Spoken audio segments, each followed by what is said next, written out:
don't see no flashing. I'm about to start it. I haven't started it. Welcome back to another Stupid Podcast with Jacob and John.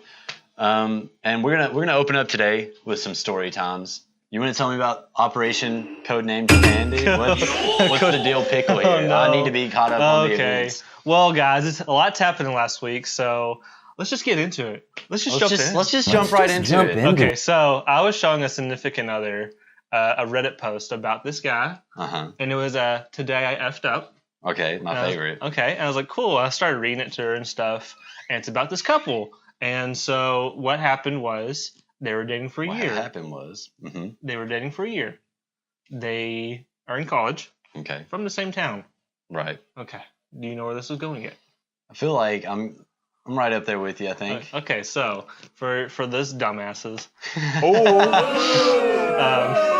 Anyway, so what happens is they're like, we don't know our paternal fathers. Zoinks. They both didn't. The guy and the girl both didn't know who their daddy was. And they're from the same town. From the same town. So it's very reasonable to assume that they had a sperm donor daddy. Yeah, and they potentially could be like half brother and sister. So that's what we're trying to find out, right? Here's what happens. Christmas time, you know? Yeah. 23andMe. Yeah. Okay, it's getting a little dicey now. They're like, ooh, what's going on? Is our whole year a sham? Yeah. Yeah. Well, turns out they had a 27% ancestral match. Is that a lot? That's not a lot, right? 27%, a quarter of your DNA is the exact same. Yeah. But I mean, for it to be the same dad, wouldn't it have to be 50? 50? Yeah. But it depends on how they were at birth. Right. So, but anyways, numbers match, right? Yeah. So like Zoink Scoob. Ooh. Oh. Yeah. And what happens is they're like, this can't be right, because they're both looking at each other's computers, it's showing the exact same number, percentage, and showing the same people, like each other's names. It's like, oh no. And then they sit down with their parents and ask, like, what's going on, guys? What's happening? What's happening here? And for the first time when they meet, they already know and are questioning if they are half brother and sister. Like from the moment they met, they were suspicious of this? No. Oh, From the moment that they saw the things matching and stuff. And then they went and meet. So the first time they're meeting each other's parents. They make this whole setup. And the parents, mind you, both, I guess the mothers, both had their sperm ID cards. Exact same number. No. Exact same number, guys. So. Oh my gosh. Yes. That would scar me, dude. It was a big up. Yeah. But good thing he up, because he was his sister. Yeah. I mean, good God. He was his sister. He didn't know, but still. Yeah. The kids came out and had like webbed feet or something. Yeah. Good thing that didn't get that far. Jinky Scoob. So, yeah. And then I was telling Sarah that. That's a good way to start the show. Yeah. I told her, and she was like, what would happen if it was us? And I was like, I'm gone, dude. I'm gone, dude. John's like, I'm out. She's like, you don't love me that much? No, not if you're my sister. Sorry. No, sorry, half sister. I don't care about cutting tubes and tying. We are gone. We are brother and sister now. Marriage is out. I can never unsee that. So I told her. No, I can't do it. No. Sorry, Sarah. No. I told her, I was like, I'm going to Japan, and I'm going to get either a wife or a boyfriend. Yeah. Yeah, hell no, man. That's rough. Oh, boy. But hey, welcome back, guys. Yeah, we missed you guys. We missed you so much. It's been an eventful week. The Super Bowl happened. Yeah, Super Bowl Sunday, dude. Dude. They freaking cock teased us with playing the SpongeBob song. And then it was Travis Scott, Sicko Mode. Sicko Mode. And Drake wasn't even there. So so I was like, what? And then Big Boy came out. I knew whenever I heard Big Boy was doing it, I was like, he's going to do. I like the way you move. Yeah. And then when it happened, I was like, oh, yeah. I felt so good. Yeah. But yeah, so. Oh, my story. Can we talk about. It's a good story, dude. Let's go. So the date. No, last time we talked on Tinder. We talked about Tinder and Snapchat. Yeah. And snatching a bitch. So did you snatch a bitch? I might have. No, there was nothing exciting happened. So me and this girl, we matched. We went on a date. Mm-hmm. Like the only time it's ever happened. Aww. So we're out. We're on the town. We stop and have coffee at a local coffee shop, and me and her talking, and we're having a good time. We spend like hours together. Everything's great. I'm like, hey, you want to go get some food? She's like, yeah, let's go get some food. So we go to a Mexican joint one of my favorite Mexican joints around. Yeah. And it was one of hers too, coincidentally. So I was like, yes, oh, been a wife a bitch. And then we're coming to the close of the meal. Yes. And I get the check, and I was paid for it because I'm a gentleman. I know. All you girls out there. You ever want a free meal? No strings attached. So we're coming to the close of the meal. Well, I got the check, and I'd finished everything that I got, and she still had some stuff left. It was cheesy rice and chicken, which is what everybody orders at Mexican restaurants around here. Yep. Naturally, she had some arroz con pollo. She had a bag with her, John. Uh-oh. She had arroz con pollos left on her plate. She opens the bag and dumps the shit into the bag, and didn't miss a beat. Didn't act like anything was weird. Like she was used to it. What? Yeah, she just dumped it into her bag. And I was like, Gorsh. what am I going to do here? So I was like, you have a good night. I got to get home right now. My mom's calling. See you later. Oh, no. Yeah. Sorry, girl. Yeah, that was a rough one. Yeah, this? if you watch this, dude, I tell every girl I match with on Tinder to follow our podcast. Follow us. On my bio and podcast is subscribe to another my bio on Tinder is subscribe to another stupid podcast on YouTube. Man. Hey guys, hit that subscribe button. Smash the subscribe button. I like the last time I put all those. Yeah. Man. But yes, please like, subscribe, share it. Yeah. I don't care anymore. We're gonna share this to the whole world. Yeah. Full-fledged. Oh, what are you doing here? Did you have something else you wanted to talk about the Super Bowl? Look at my pillow. I see her. Okay. What's wrong with her? Nothing's wrong with her.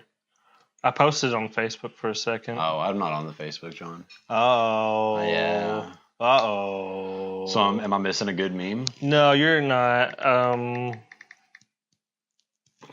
Here, I'll show you. I think I'll show you what I mean. Look at that. Oh my! It's like the exact same pattern. It's almost, dude. Wow. Yeah. Wow. Adam Levine stole your pillow. I'm gonna post. I'll show you what I posted. Can we copy strike Adam Levine? You son of a bitch. Let's copy strike Adam Levine. Dude, we have some original content, and he stole it. It's on Adam Levine. You know what? Okay, so going back to the Super Bowl. Right. Super Bowl. All right. Yes. So.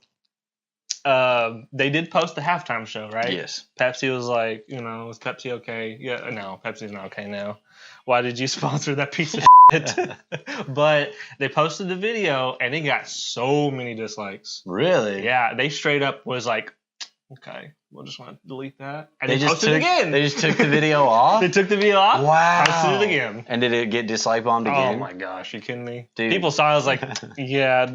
First I was like, whatever. The second one was like, come on. Come on, guys. The Pepsi video gets more dislikes than us. It's crazy how social media is getting with the whole demographics, analytics. Is that the right word? Sure.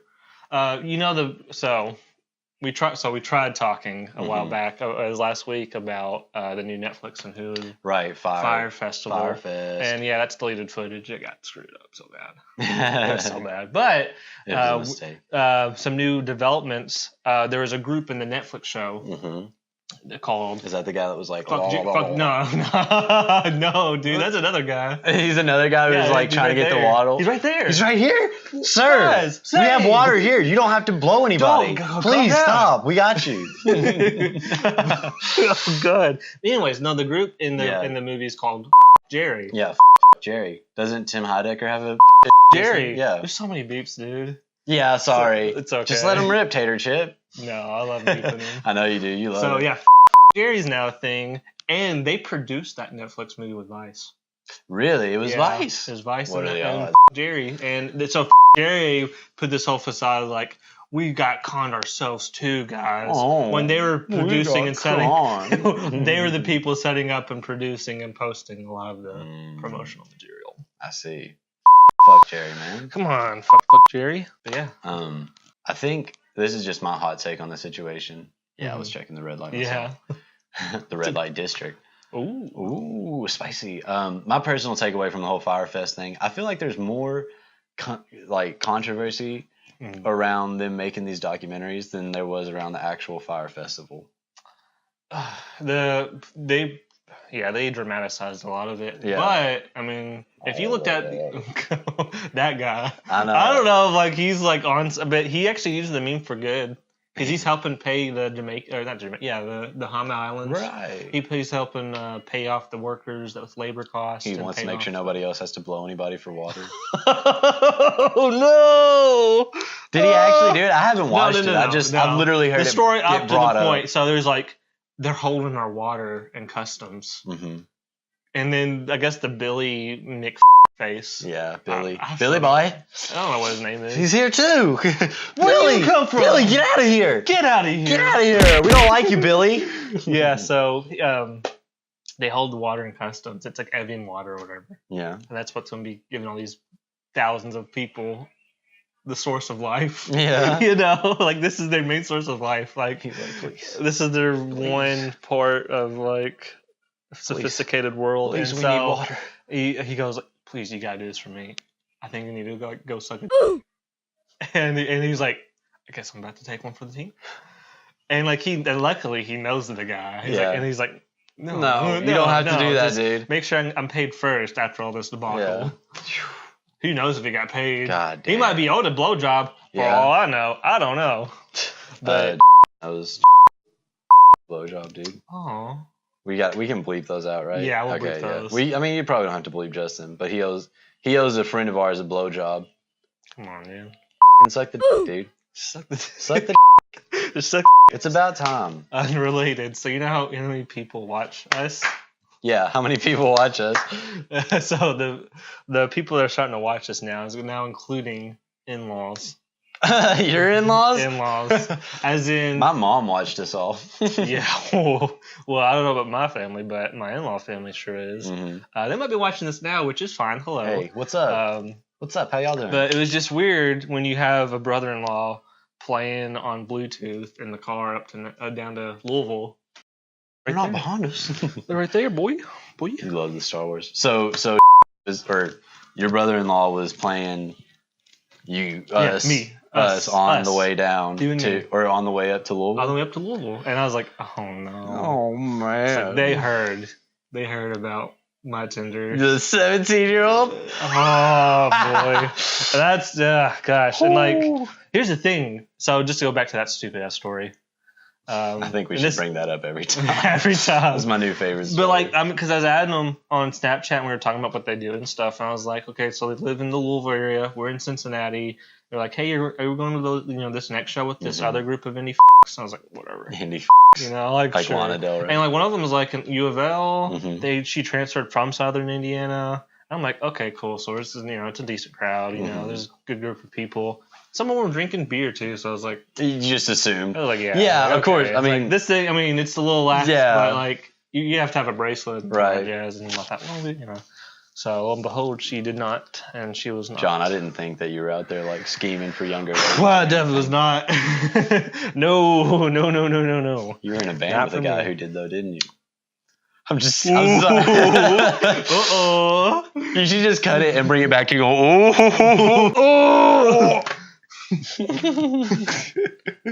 Okay. Well, guys, thank you very much for joining us today on another episode. It's been a pleasure hosting you. I'm glad. When I'm with people, it's about their pleasure. Yeah. So let us know. Let us know what you want, baby. One taught me love. One taught me pain. One taught me that patience. song. Did we talk about that already? We'll talk about it next time. Next time on another stupid podcast. Thank you for joining us. Thank you guys. All. Bye-bye. Bye.